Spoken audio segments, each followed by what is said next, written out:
atheists, agnostics, long-haired weirdos, short-haired weirdos, vandals, hooligans. The government, hug the government, love the government, hug the government, love the government, hug the government. Welcome to The Politics Guys, a place for bipartisan, rational, and civil debate on American politics and policy. I'm Jay Carson, your defender of freedom. Mike is off this week, so I'm joined by Justin Holmes, professor of political science at the University of Northern Iowa. Welcome, Justin, and good to have you here, filling in for Mike. Hi, Jay. It's good to be here. Hopefully, I can be a solid substitute for the week. I'm sure that will not be a problem. Before we begin, I do want to thank Jan, who is a yearly supporter on Patreon.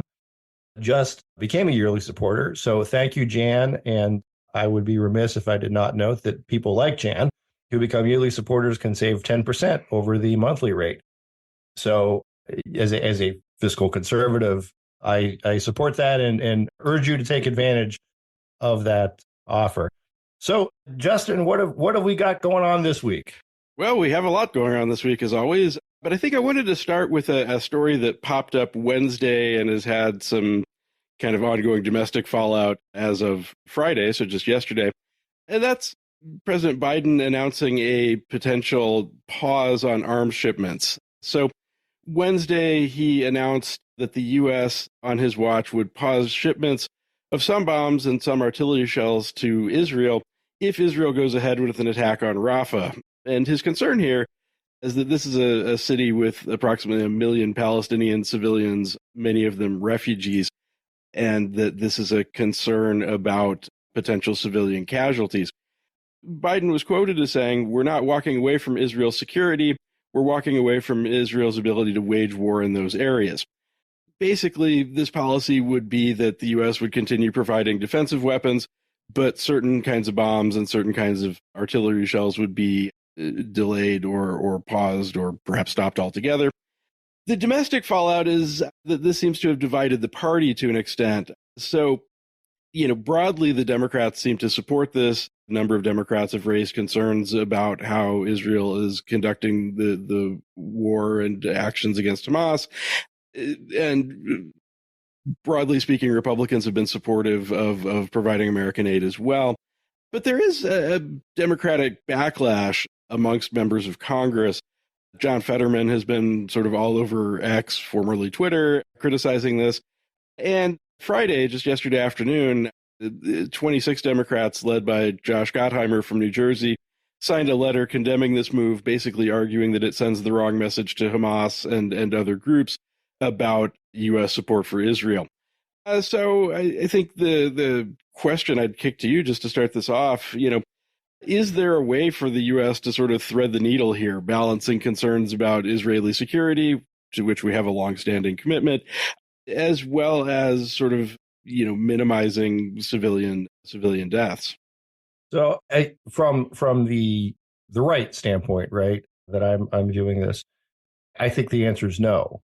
And I the concern that I think you get into is what message does this send to not only Israel and Hamas, but to other allies.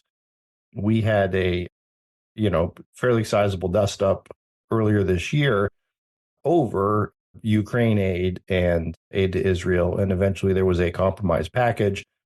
And I would have to feel like if I'm a Republican who was maybe not so crazy about more aid to Ukraine, but really wanted to make sure that there was aid to Israel, and I entered into that compromise, I feel like something of a sucker this morning, wouldn't I? So I think there's that, but the message that this sends abroad is that, listen, if we're with you 100%, and we'll make sure you have absolutely everything you need, unless there might be some political dust ups at home over it. So I think it's a bad message to send internationally. But the other thing, and this is sort of a, Kissingerian, right-wing realist, I think it gets sort of silly when you get into the idea of you're in a war and, well, we'll let you have these weapons, but not these weapons, and we'll have defensive weapons, but not offensive weapons. The nature of this war is that Israel's stated goal and the United States stated goal originally on October 8th was that Hamas needed to be wiped out. And I think absent what anyone else has said, that necessitates going into Rafah. It's undoubtedly a humanitarian disaster. But if you look at this and you say, well, who's to blame on this? Well, I mean, part of it is Hamas has created its own infrastructure around civilian targets intentionally. It uses civilians as human shields. It has blocked civilians from trying to escape. Egypt could certainly open its borders and take some of these refugees. It is not. So, you're left with a number of unpalatable choices. And I think this is a defensive war that Israel did not start, but needs to finish. So that's just sort of my, the big internationalist kind of perspective on it. And, on the home front, Justin, you're much younger than I am. Not as much as you think. But there was a day, Justin, when withholding congressionally approved aid to an ally was an impeachable offense. I don't know if you were born then, but no, I am old enough to remember that. Yeah, I think that presents a problem domestic politically. I mean, it's not it's not going to affect the Biden coalition, so to speak, right? But it's certainly a speed bump. It's certainly something that then takes him off message. So I think there's that playing out. As I understand, the folks in the House are preparing a impeachment resolution. I don't love impeachments, but in this case, they're essentially copying and pasting the Trump impeachment resolution. So there is a bit of turnabout being fair play, and obviously the impeachment is not going to go anywhere, right? Right. I doubt they even get the votes to impeach in the House. But that said, it's not a good look. So yeah, I suppose this is what the fourth year coming of a Biden impeachment at this point. I don't think this is probably going anywhere either. I do have, I think, maybe a bit of a different perspective, but I think this is a messy, situation. I would place, I think, a little more weight on the humanitarian side of this, where there has been an awful lot of concern with civilian deaths. Regardless of sort of who started it, there is this concern that the net outcome is pretty bad here. That said, I kind of share your concern here about how do you split kind of an offensive and a defensive weapon? I mean, it's kind of this whole thing is very sort of needle thready. That's a horrible phrase. I think that's sort of a silly distinction to make, right? And I think we should be clear, right? I mean, one of the big items that Biden is saying is withholding are like the big bunker busting bombs. But that's not all of them. There are also a lot of these smaller bombs and smart bomb technology type things that are being withheld. So it's not just a matter of, well, we're holding off on these massive bombs that are would cause so much civil destruction. And I think the Israelis have a very good argument that those are the munitions that are needed, given the tunnels, the underground infrastructure, the bunkers, essentially that they need to bomb. So, yeah, I mean, I think that's certainly a plausible sort of take there. On the domestic side, I am sort of interested here with the kind of domestic politics of this for the Democrats. I feel like this is an issue that does seed some division. I mean, parties always have divisions amongst them, and then American parties are kind of unstable coalitions. But this kind of pushback here in a very public way is maybe a little surprising. It's a fairly small. It's only 26 Democrats out of a lot more than that. But it is, I think, maybe a little worrisome, for the president to have to deal with this in an election year where, things are going to be very close and you're sort of trying to keep everybody on board, which may be where this is coming from. You have the Democratic Party that, is home to, both a lot of Jewish and a lot of Muslim support in various locations. And, I'm not sure. I mean, the cynical part of me wonders if this isn't the origin. The less cynical part thinks, well, it's a humanitarian thing.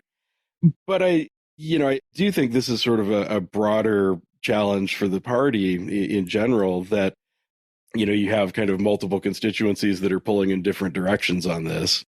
Yeah. Yeah. It's not Vietnam, right? Where you could have, there was one, you could say, a solid anti-war left, a caucus coalition, so to speak. It is fractured here. Now again, I would say that the Biden administration, if I'm Biden's campaign advisor, which I'm thankfully not, right? I mean, I think if you're doing the pure Machiavellian sort of number counting politics, I would say, listen, you can afford to lose the Jewish vote or a portion of the Jewish vote in places like New York, which you're certainly going to win anyway, or Florida, which you're certainly going to lose anyway. But what you can't afford to lose, perhaps, are Muslim or pro-Palestinian votes in places like Michigan. And again, that's sort of the cold, hard math of it. And that there may be many Jewish liberals who support, are typically Democrats and support the Democratic candidate, but will not do it this time, or at least with some enthusiasm. And I think if I'm just the pure numbers guy, political numbers guy running that, I'd say, well, look, Joe, you can afford to lose these folks. The others you can't. And the other voting bloc, I would say, would also be the young students and all these folks who have been recent campers. But I don't know. I think that's a bad way to look at the world, because I view this conflict, and you may disagree, Mike may disagree, I don't know, but for a lot of conservatives, I think when you look at the Middle East, they look at Israel, and this is actually, the type of thing that Joe Biden used to say a year or two ago, as Israel is sort of this, bastion of what we would call sort of, Western civilization, right? In a place that is typically not. Israel has been our closest ally in the region for forever, our most loyal ally, and to some extent, certainly the most dependent on us because of the rough neighborhood in which it resides. So I think there is a tendency on the right to view this as a civilizational conflict type thing. Mm-hmm. And I think on the left to view it in the sort of Marxist, neo-Marxist, oppressor-oppressed, colonizer type lens. That you're gonna pull some of those from your left and the Democrats. So, but I have another question. This is more a big meta constitutional division of power question. Sure. And because I'm interested in your thoughts on just executive power in these type of situations, right? I mean, the Constitution, doesn't explicitly designate all foreign policy to the president. It says he's the commander in chief.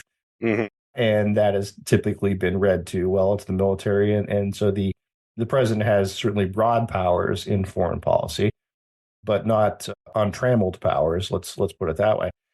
What are your thoughts in terms of, a president saying to an ally in conducting foreign policy, well, look, I'll withhold this or that unless you do X, Y, Z. Sure. Given that when we've got an example of it happening in two administrations, and it's obviously it's not the first time this has happened. This is a way that we've conducted foreign policy for forever. Right. I mean, the difference is there's kind of a hot war here, and the ask is the quid and the quo are sort of more concrete. Sure. Right. It's usually more a sweetener of, we'll give you this aid and you generally be friendly and go along with us, right? As opposed to what we're talking about here. Yeah. Or if you want to look at what we were talking about in Ukraine a couple of years ago. Yeah, I think that's broadly right. Is that there are conditions attached to aid, but it's at least publicly, you don't see quite as much of this explicit quid pro quo. I would, in a second, maybe I'm going to split off Trump in a certain way, even though there are some parallels. That's sort of what I'm asking. Yeah. Yeah. So, this is, I think, a constitutional blind spot, as there are many. I think the folks writing the Constitution couldn't have anticipated that we'd be shipping arms to who? Yeah. Yeah. Hey, there you go. Read me this sentence, and the number of things and concepts that wouldn't make any sense to those folks is overwhelming. But I think in some ways there's just an absence here. I think in terms of division of powers, this could go both ways. The congressional foreign policy powers are there, but sort of limited. You've got sort of two things, one of which I don't think is applicable in this situation, and one that maybe is. The really not applicable is the power to ratify treaties, and this is right. Clearly not a treaty. The other, and this is kind of your standard, congressional power, is that they have the quote unquote power of the purse. And I think this is something that actually sort of transcends foreign policy, which are these sort of broader questions about, if Congress budgets for something, can the president not spend it? And we have, I think, a fair number of examples of that happening. I think in this case, I mean, on the other hand, that commander in chief of the military, well, it's not that either exactly. It's more conduct of foreign policy, I guess. It's more, yeah, exactly. So the implication there, and certainly the tradition, is that the president really takes the lead on these sorts of things. I mean, again, kind of inferring from the commander in chief bit, and that they are negotiating treaties and things of that nature. So I think this is squarely within the tradition of what American presidents have done. I don't see this as a whether or not it's good policy or bad policy. Yeah. And I mean, I'm not. And I'm going to freely come to being on the fence of whether it's good policy or bad policy. I'm just more talking about the larger, because you could look at the flip side of this, which there's the one which we've seen here where withholding aid that has been congressionally allocated, or one might argue congressionally mandated, versus, say, the other side. Back again, you may be too young to remember this, Iran-Contra. Very early memory, but I do remember. We're providing, military, the president was essentially, well, not the president, but, the executive branch, depending on, who you believe, was providing arms in violation of congressional mandates. So that's what I'm saying. This is there's a long executive history of giving or withholding aid against the wishes of Congress. And I just think it's one of those things that I thought I'd point out, because I think it is one of those, and this is something we like to do here, is point out that not everything boils down to political party stuff of the day. There are these bigger tensions that just run through our Constitution. Yeah, absolutely. And, there are, I mean, this is something when I teach stuff on the Constitution, I spend a lot of time talking about, here are things that we can't really know from the document. I mean, a lot of it is, built around tradition. And so, I think this is one of those where, probably has the power to do it. I think, this could be the one that finally gets articles of impeachment. I actually would be maybe a little surprised if that happens, but I don't know that this is a giant departure. But I think you're absolutely right. How does this impact the balance of power? It's also, I think there's this added challenge, not to look, rose-colored glasses to the past, but we are, I think, a lot more divided at this moment than we have been at times on foreign policy, which, really amps up the tension. Yeah, I would tend to agree. Well, yes and no. And because I would take a look, and I would say there is sort of a big division, which I think is unfortunate, a division on, for example, Ukraine aid. Mhm. But on aid to Israel, I think if you look at the American public, Democrats and Republicans, there is broad support. It's a portion of the Democratic caucus that has the big issues. Yeah, I think that's fair. Yeah. So I would say, yeah, I don't think we're as divided on foreign policy, say, as we were maybe like in the Vietnam War or something like that. But no, I take your point that the default level for Americans is they are on the same page broadly in foreign policy wise. Let's turn to some more domestic stuff. What's been going on in the House of Representatives last week? They had an exciting week, sort of. Sort of, yeah. Maybe It was anticlimactic. sort of the buildup was bigger than Yeah, so I feel like on some level we had a sort of Democrats in disarray story to start and a Republicans in disarray story next. But so Marjorie Taylor Greene, in kind of consistent fashion, has turned on Speaker Mike Johnson. She called for a vote on a motion to vacate the chair against him this week, basically based on criticism that he leads a quote-unquote uniparty, in particular over support of a compromise on some foreign aid stuff.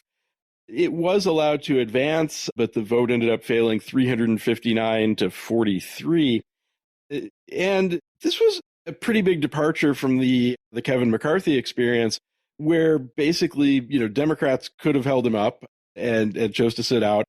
And here, basically, all of the Democrats voted in favor of retaining him this time around, which is certainly a different dynamic for sure. A couple abstentions, but otherwise not. Beyond that, there were actually audible boos, which might be the most exciting part of this, from her own party on the floor during this. So, what does this episode tell us about the current state of the Republican Party, as we kind of go into the summer here? Well, I think it tells us that we're still in almost the same place we were when Mike Johnson was elected and when Kevin McCarthy was elected and then unelected as Speaker, and that is that there is a small but not insubstantial, given the closeness of the House, number of Republicans who can throw things into disarray should they choose, and that the Democrats are largely in the driver's seat in terms of what who gets to remain Speaker, and are in a place to seek concessions, whether it's now or whether it's later, for their support of the Speaker. The other piece is that the Democrats have that card to play, right? But they also have to play it cautiously. I don't think they can overdo it and just say, yes, we'll just throw everything into chaos. So I think they have to pick their battles on that, right? And I think that this is one where they did pick their battles. That there would have been no heir apparent. There would have been no chance, I don't think. I'm sure they ran the numbers of getting a Hakeem Jeffries elected Speaker. So it's sort of a better the devil and let's stick with Johnson, be the adults in the room and say we want continued governance, but still have a chit to cash in maybe somewhere down the line. So I think it was well played by the Democrats, and if hopefully, and I don't think this is going to happen, but the Republican Party either has to build a substantial enough majority that the Marjorie Taylor Greenes of the world don't matter, or they need to get enough primary challengers, well-funded challengers, to knock off those I would say the do nothing kind of bomb thrower sort of caucus, mini caucus. Yeah, I think the primary thing is interesting, and I think some of this gets to, and every party has this problem, but I feel like the Republicans, especially right now, have this real tension over what is the sort of direction of the party, and really since the emergence of the Freedom Caucus, that divide has been especially salient. I'm not sure how easy it is to sort of primary people out. it I does don't think it's easy at all. Yeah, I mean, it certainly does happen. Having spent some time roughly in that part of Georgia, I feel like she's, while she is not my favorite, she's also fairly representative. I feel like of voters there. We have seen like Madison Cawthorn, going down, a while back, although there's some speculation that was more interpersonal than anything. But Yeah, I think there is, that sort of vein. And I think there's some of this. and Lauren Boebert moving districts. Yeah, I think she's the one most likely to go. Yeah. At this point, like she doesn't appear to be doing particularly well in that new district. But I think it is, she and Boebert and Cawthorn are sort of emblematic of this certain, kind of came up on social media. I mean, Cawthorn in particular, but, at least for political career, where, it's all about engagement and throwing verbal bombs and then not doing much of anything. Well, I guess that sort of predates, thinking back to Steve King, who used to represent Iowa's 4th district for decades and I don't think ever introduced a piece of legislation. He was prominent out there and loud, but not really doing the work of governing. So, but yeah, I think this division here being so close, it does give leverage there. Yeah, I would draw a distinction between. I think you may be right of what we've got, that the Marjorie Taylor Greenes and the Madison Cawthorns, the Boeberts, and so forth, are sort of descendants of the Freedom Caucus. But I'd draw the distinction that the Freedom Caucus had more of an actual cause, ideological base, a program, a platform, so to speak. Whereas I don't know that, if someone asked me what is Marjorie Taylor Greene's, platform or what, I don't know that there is one other than just drat, because I was just going to ask you, what is it that these people want? Yeah, exactly. Yeah. So, yeah. Again, the Freedom Caucus and before that, sort of the Tea Party movement, right? There was sort of an identifiable and things that were tied to traditional conservatism, right? And it was the lower taxes, less spending type stuff originally. And you can say, okay, well, that makes sense. But this is more of a just sort of an avatar for rage, if you will, right? They're just sort of this populist, whatever you got, we're against it type thing. Yeah, and one thought that I was having is as we're my thoughts are evolving in real time, but it is, maybe it's a governing style thing to an extent, although not one that really helps you get what you want, which is kind of running on a platform of anti-compromise. Kind of that uniparty comment. In particular, it's maybe not so much about policy goals as just we can't give any concessions to the other side. And, in our system, that's just not how you can make policy. We just we can't do that. So I wanted to broach, while we're on this, sort of to take it maybe more to an institutional level a little bit as well, to kind of step out of here. But I think we've been having more of these problems in getting a speaker in recent years. Both, Republicans went through this when they several times in recent years. Pelosi, a while back, had holdouts. It was kind of both from the center of the party and from the left of the party.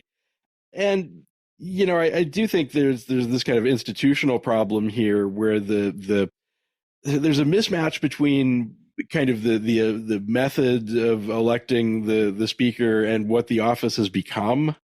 We're kind of in the original version of this. We've got a speaker that is well conceived of in a nonpartisan house, constitutionally, but represents the whole thing. Whereas as a pragmatic matter, at least in my conscious memory, I can't think of a time where any party has cast votes to elect, at least in the first place, the other party's speaker. It's really become a partisan leadership thing. And I think that's, another aspect of this. I mean, there's the closeness, but there's also this mismatch between, the electoral process for this and what the office really is, which does make me wonder if, pivoting it to, I'm going to regret saying this, but, pivoting it to a purely partisan election where it's, more like the House Majority Leader or the, House Minority Leader, where it's just the party picking their person. If that doesn't solve some of this, it probably opens a giant can of worms that I don't even want to ponder at this point. But yeah, so I mean, I think part of it is, I think there are a couple things going on, and Mike and I have touched on this a couple times. One is the closeness, as you point out, of the House, right? When you have so few that you could lose, or so few that to gain on the other side, individual members become more and more powerful, and are more able to buck the system than they are if you have a sizable majority.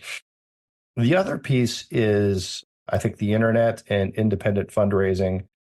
That didn't used to be a thing where someone like a Marjorie Taylor Greene, usually the way it would work is you go through the local political process and you're sort of vetted along the way, meeting your local business people and contributors, and you rise up through the ranks and you get to know the party folks and you have their endorsement. And there was, an establishment because it was the establishment. I think now you have big mega funders, either organizationally or, network roots type. And you can run a congressional campaign if you're someone like a Marjorie Taylor Greene and you've got a district that suits you well, and you're able to get enough press to attract that netroots money and maybe some other big institutional money here and there from various PACs, that you don't need to depend on the speaker and or the party like you used to, and thus erodes the party discipline, where it used to be if they tell you this is the guy you're voting for and that's what you do. So I think I would say those are sort of the big factors there. I do think, look, the Speaker of the House has been a politically partisan position for, I'd say, a century or so at least. So probably more than that at this point. Yeah. Yeah. I mean, I'm probably thinking back, the Henry Clay was maybe, sort of days, right? So maybe, if not before, centuries. Absolutely. Yeah. So it's, I wouldn't think it's, I think it always has been a political position. It's always been sort of, especially recently, about the fundraising and doling out the cash and so forth. And this may sound anti-idealistic, but to some extent, I think there's nothing wrong with that. Right. I think that's sort of there's sort of a moderating function in that, but a moderating function in terms of the parties exerting more control. Yeah, exactly. Yeah. Oh, okay. Just making sure I was following. Yeah. Yeah. I mean, if the speaker and party had more power, it's unlikely that you would see the Marjorie Taylor Greenes, the Boeberts, et cetera. So. Yeah, I think that's absolutely right. On the one hand, I feel like the parties, we see in some ways more discipline a lot of the time. I mean, the amount of kind of crossover voting has really dropped off. But I think there is, where there's kind of discipline breaks down is now this kind of inter-party scuffles, like this. And I think, your second point there about kind of lack of the institutional parties is a definite driver here. And that's something that, kind of in my time as a political scientist has been sort of interesting to watch. Kind of the things I was taught as an undergrad about parties largely seem not applicable anymore, in terms of the mechanism. So and I will make that observation, and you can comment on it. But in my experience, and maybe it's just my experience because of where I live and what I've been involved with, but Democrats have always had much, much, much better party discipline than Republicans. And it could be, I think there's a couple things that are maybe that are tied into that institutionally. One is unions, right? Where there's sort of these levers of control that are stronger that don't really operate in Republican races, Republican primaries, so forth. But also, I think there are just a lot of Republicans who tend to have this more maverick, independent, Marjorie Taylor Greene streak to them, right? Than Democrats. And I'm interested in your thoughts on that. But in my experience, Democrats have always been much better at holding together on these things than what Republicans have been. Well, we could go back to the old Will Rogers quote about, I'm not a member of any organized political party. I'm a Democrat, however many years Yes. ago that was. But I think for a lot of our history, you're probably correct. And I think, where that's shifted a little bit is, just the kind of declining power of unions electorally in particular, kind of cuts some of that down for Democrats. I do think, kind of, at least in kind of some of my conscious political time, Republicans have gotten better at it. Thinking back to kind of. Oh, see, I see it the other way. To me, it almost looks like we've gotten worse. But well, it's a parabola, if you will. So, but where and this is maybe just my biography, but sort of my political coming of age was right around the contract with America in 94. And so, in Gingrich, you really did have a pretty powerful and effective speaker. And I think, it's been downhill ever since. and it's been downhill ever. And maybe that was the only one. I don't know. Oh, I know. I think there. I do think there's something to that, right? And I think that could be a reason why. Wow, there was this. If you're a Republican, brief and shining moment in 1994 when everybody was rowing in the same direction. And I guess that lasted all of about 6 years. Exactly. Yeah. The high point of Republican, like 2 years. Yeah. Yeah. If that, I do wonder if some of this,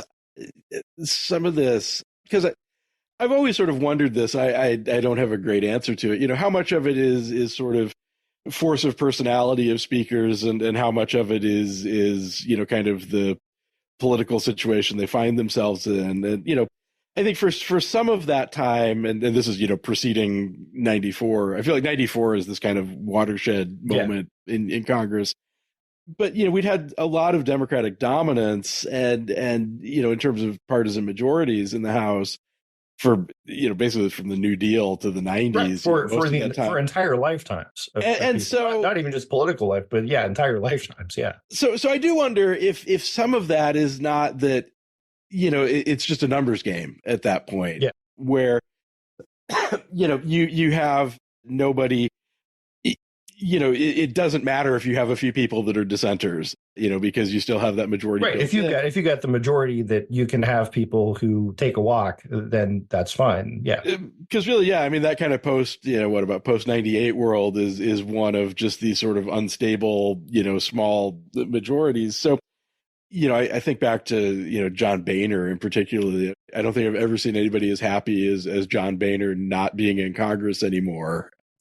It's just there. Yeah. A great interview with Politico about 6 months after he left, where he was literally interviewed him in his garage, drinking a beer and smoking a cigarette while sitting on his riding mower. And he just seemed so happy to not be dealing with that anymore. It was just like herding cats for him. And so, I think the Democrats, and, some of that may be Pelosi, again, it's that, is it numbers? Is it strength of personality? But you might be right that, Democrats have been a little more organized. No, I do think there is interpersonal skill piece to it, right?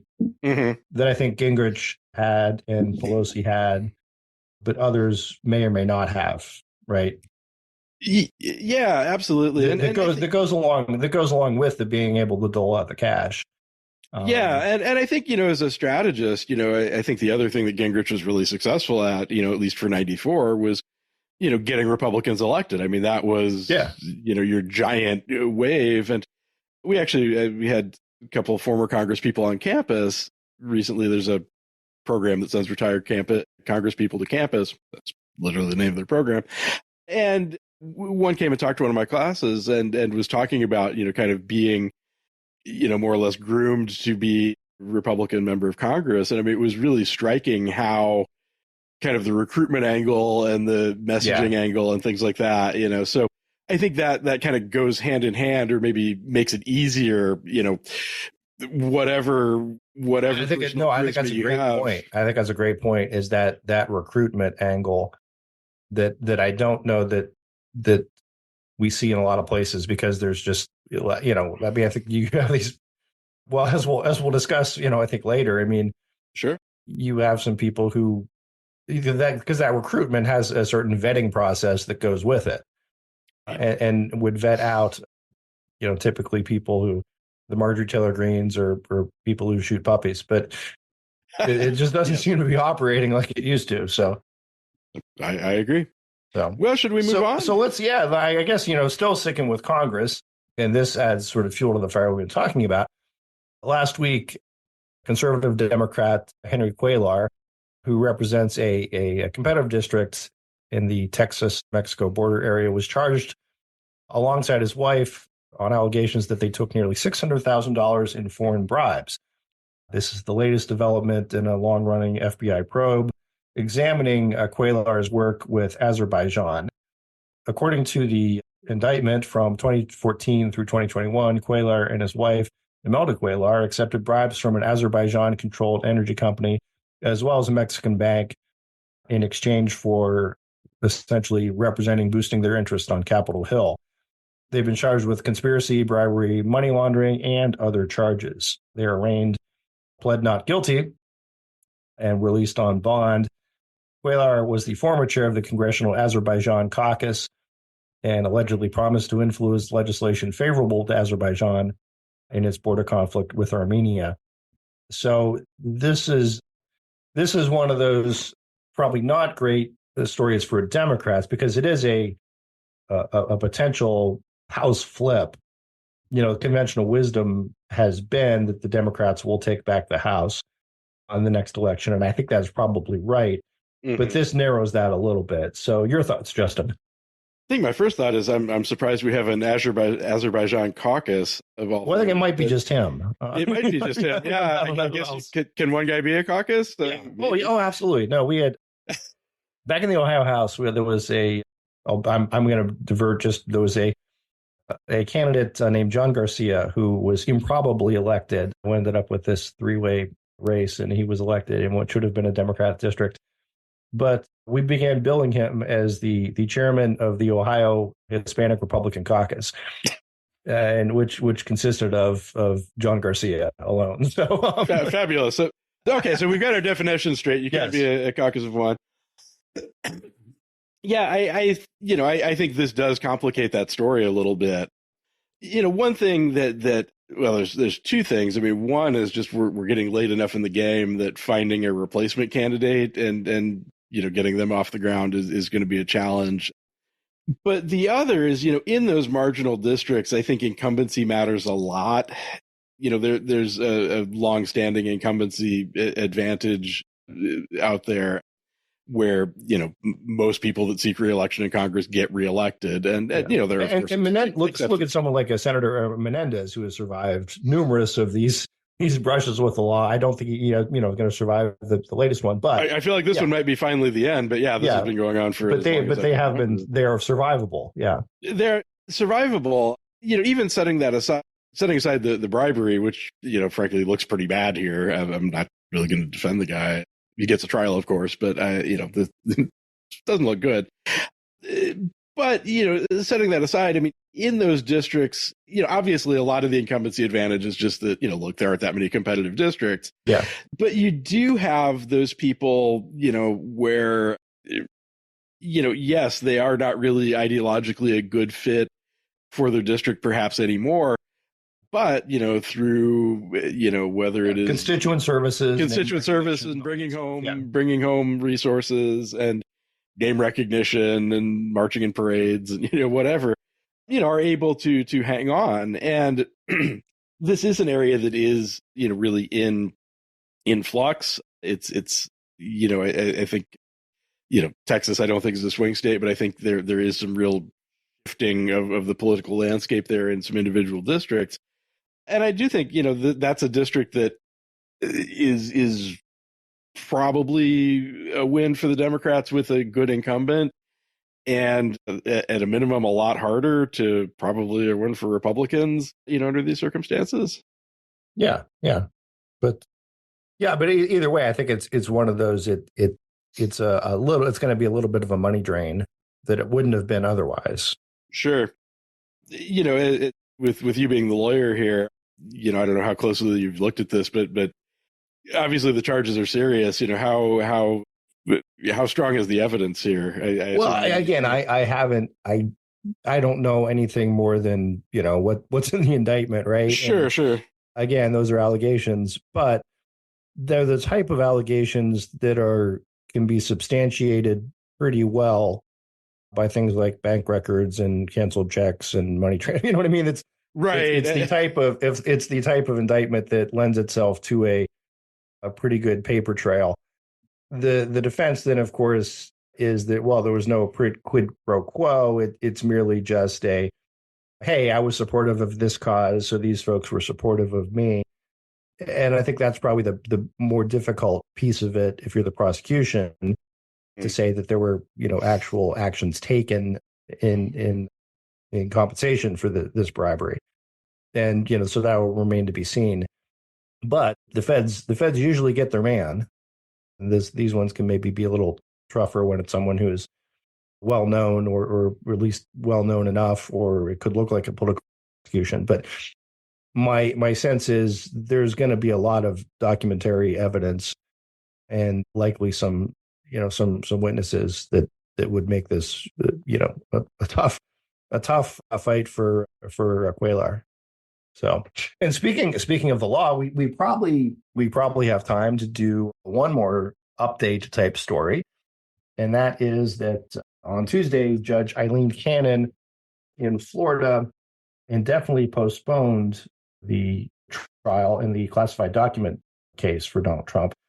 It was originally set to take place on May 20th. That's like more or less next week. But the judge indicated that given the number of motions pending, pretrial motions, as well as the seriousness of the issues, that the trial would be delayed. Now, the press was unhappy with this, as were many Democrats, insinuating that this was she's a Trump judge, etc. That said, I'll give you my take on it. Is look, this is at this point the first federal case against a former president who's running for re-election, and caution is warranted. Particularly, there was also a little bit of a I don't know if you want to say speed bump for the prosecution, when the government essentially had to admit that, well, the representations it had made to the court regarding how the documents were kept, and that they hadn't moved documents from one place to another in sorting them, had actually been incorrect. So with that said, Justin, your thoughts on the delay in the document trial for Trump? I've never thought this one. I've always been suspicious that there'd be resolution to any of these cases before the election. Yeah. And this is not entirely surprising. And we should point out, in this case, the indictment was not brought until, oh gosh, I want to say, was it November of 23? That sounds about right. It seemed like it was much later than it could have been. Moment, but it was fairly late, as these things go. Yeah, and I feel like across the board with these various Trump trials, and that's been I think a criticism, frankly, from some Democrats too, is what took you so long? I think there are multiple schools of thought there. One that, well, gosh, it should have been faster to take him out of contention, early in the game. Another that's, well, they want to build up the evidence and then do it right. And that's just the strictly partisan, version of it, of course. I think the reaction from Democrats here has been, uniformly negative. And they've had a lot of gripes with Judge Cannon in terms of her, general conduct of the trial. I'm of a mixed bag myself in terms of what's leading up to the trial. Yeah. Scheduling stuff. Yeah. Yeah. Apologies for terminology problems, but it's where my dad, encouraged me to go to law school, and then I went the wrong way. So anyway, but I think I think she's had some handling of this in the past that was a little suspect. Here, as frustrating as it is, I do think there are some real difficulties in a case like this, in particular on the evidence side. And, how do you deal with, potentially sensitive documents. I mean, one thing that we still don't really know is what is this stuff exactly? Because the whole paradox here is how do you have a trial about how do you have a fair trial with a public trial about how do you have a public trial about state secrets, kinds of things. So I think realistically she's probably not wrong here, in terms of that. I think this is a heavy lift. I mean, even setting aside the question of the president, and I don't know if there are other examples dealing with documents of this case, of this type going to trial, not this number of documents, I'm sure. But I do think kind of from the discovery standpoint and from getting the ground rules of these things right and those kind of balancing national security concerns and evidentiary concerns, it's entirely possible a delay was warranted. Not that I'm really happy to see it, just because I'd like to see some of these things resolved. And, in a lot of ways, this one has always felt like a more or less open and shut case. Again, speaking as not a lawyer. But, and I've gone on record sort of famously, I guess people are always quoting others, but no, as far as of all the Trump prosecutions, I think this one has the most teeth, the most there to it, right? Yeah, I mean, basically the law says you can't have these, and he says I have these, and I got them, and give them back. By the way, yeah. So there's really no dispute on the facts of the case, and there's maybe some dispute on the law, but this seems like the one that he's most likely to lose, which I think is the other thing that has Democrats a little salty about this is just that this is the one, even if it's not the most exciting. And I think when I was on before, I think we had talked about this a little. I mean, in some ways, this is the least interesting publicly anyway. Right. At least the Trump cases. It's not salacious. It's not. It's not. It doesn't have the sort of overthrowing the government type theme. It doesn't have porn stars. You know what I mean? There's we're just keeping a bunch of boxes that you shouldn't have kept. Boxes, yeah. Unless those boxes had pictures of the president's genitals or something, it's just not that interesting to the average American. So, but I do think what average Americans do you talk to who are interested in it? I'm sorry. I've been to some places, man. No. But just the salacious bits. Yes. Yeah. I'm messing with you. No, exactly. So I do think, I mean, there's a palpable frustration there. I tend to be a little less conspiratorial. I mean, just, knowing how long legal stuff takes to unfold, even when there aren't big issues and this being big issues, obviously, it's not necessarily surprising. And I'm not entirely convinced that it's nefarious, even if I'm not entirely happy about it. Yeah. No, I think that's all right. Again, federal trials take a long time to get going for exactly that reason, and there are numerous pretrial motions that do need to be decided and decided thoughtfully and correctly, right? Given the stakes, what we're doing, and I've made the argument before of the more rush there appears to be, then the danger is the less legitimacy that people may see in that prosecution. So I think that's probably all correct there. So with that, I think we're probably just about out of time for our regular show. But if you are a supporter, a Patreon supporter, you can tune into our bonus show, which is going to be super fun. We're going to talk about a Supreme Court case on civil forfeitures, as well as shooting dogs and swing state polling. So if you were tuning in hoping just to hear the dog shooting thoughts, that's all the more reason to become a Patreon supporter. So and we thank all of those who are, as well as all of our executive producers. And we look forward to talking to you again before too long.